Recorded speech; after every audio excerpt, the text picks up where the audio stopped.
एक जंगल में एक शेर रहता था। उसी जंगल में एक लोमड़ी भी रहती थी जो शेर की असिस्टेंट थी। लोमड़ी जंगल में जानवरों का पता लगाती थी और आकर उसकी सूचना शेर को दे देती थी। शेर बड़ा ही खूंखार और क्रूर था। वह आवश्यकता से अधिक जानवरों का शिकार करता था। शेर शिकार किए गए जानवरों में से कुछ को खा लेता था और पेट भरने पर बाकी जानवरों को वैसे ही छोड़ देता था। इस प्रकार आवश्यकता से अधिक जानवरों का शिकार होने से जंगल के सारे जानवर खत्म हो गए। शेर और लोमड़ी के भूखे मरने की नौबत आ गई। शेर ने लोमड़ी से कहा कि वह जाकर जंगल के आसपास दूसरे जानवरों का पता लगाएं, जिससे शेर का और लोमड़ी का दोनों का पेट भर सके। उसी जंगल से कुछ दूरी पर एक बहुत बड़ी नदी बहती थी और नदी के बीच में एक बहुत बड़ा टापू था। उस टापू पर सारे शाकाहारी जानवर जैसे हिरण, खरगोश, बंदर, बकरी, भीड़ आदि सदियों से रहते थे। नदी से घिरा होने के कारण टापू पर कोई दूसरा बाहरी जानवर नहीं आ पाता था। लोमड़ी शेर की आज्ञा मानकर जानवरों का पता लगाने निकल पड़ी। उसे अपने जंगल में कोई भी जानवर नहीं मिला। थक हार कर लोमड़ी नदी किनारे बैठ गई। तभी उसकी नजर दूर बने टापू पर पड़ी। लोमड़ी ने सोचा, अवश्य ही इस टापू पर कुछ जानवर रहते होंगे। ऐसा सोचकर लोमड़ी तैरकर टापू पर जाकर देखती है तो वहां बहुत से शाकाहारी जानवर थे, किंतु कोई भी मांसाहारी अथवा शेर को चुनौती देने वाला जानवर नहीं था।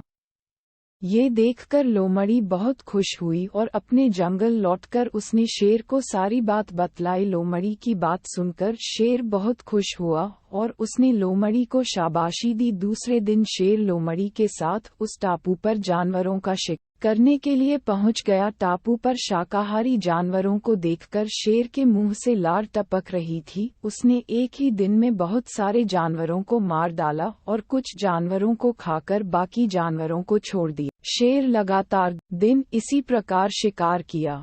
टापू के सारे जानवर शेर से बुरी तरह डर गए और सभी ने एक सभा बुलाई। सभा में शेर से बचने के उपाय पर चर्चा हुई। सभी ने अपने अपने सुझाव दिए। सभा में एक बूढ़ा बंदर भी था जो बुद्धिमानी के लिए जाना जाता था।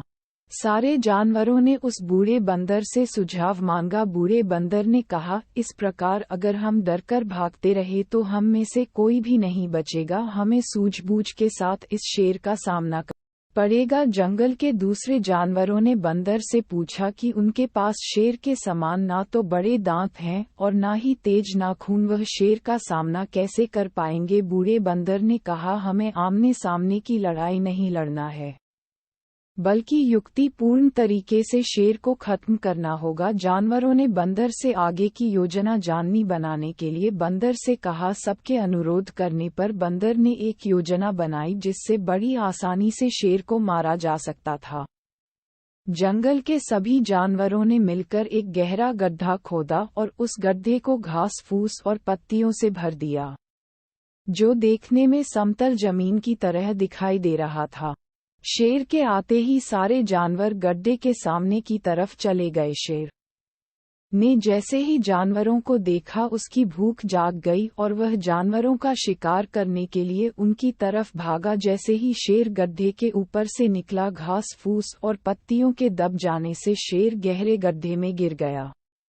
शेर ने और गड्ढे से निकलने का बहुत प्रयत्न किया, किंतु गड्ढा अधिक गहरा होने से लाख कोशिश करने के बाद भी वह गड्ढे से नहीं निकल सका। शेर के साथ साथ उसके पीछे भागते हुए लोमड़ी भी गड्ढे में गिर गई। भूख और प्यास से शेर और लोमड़ी दोनों की गड्ढे में ही मौत हो।